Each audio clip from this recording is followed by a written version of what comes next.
Banyak kasus perselingkuhan viral di media sosial. Beberapa bikin geleng-geleng kepala hingga geram. Seperti video perselingkuhan ibu yang digerebek anaknya baru-baru ini. Beredar video di media sosial dengan narasi anak gerebek ibu selingkuh dengan kakek-kakek. Video anak gerebek ibunya selingkuh itu diunggah oleh akun Instagram @terang_media pada Selasa 14 Februari lalu. Dalam video yang beredar, terlihat seorang pria mengenakan helm jaket training hitam lengkap dengan celana pendek masuk ke dalam toilet SPBU di Madura, Jawa Timur.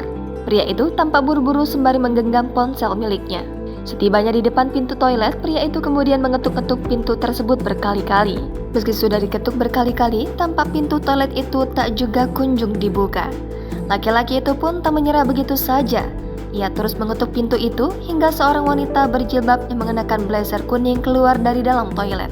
Dengan emosi memuncak, anak laki-laki itu terlihat mendobrak masuk dan menemukan seorang pria tua di kamar mandi yang sama. Saat wanita itu keluar, ia tampak kaget melihat aksinya direkam oleh laki-laki itu. Hal itu kemudian membuat wanita itu kembali masuk ke dalam toilet SPBU. Hingga berita ini diunggah, belum ada kronologi pasti tentang dugaan kejadian ibu selingkuh dengan kakek-kakek tersebut. Namun, videonya sudah viral di media sosial dan dikomentari oleh netizen alias warganet. Jangan lupa subscribe, share, komen, dan like ya!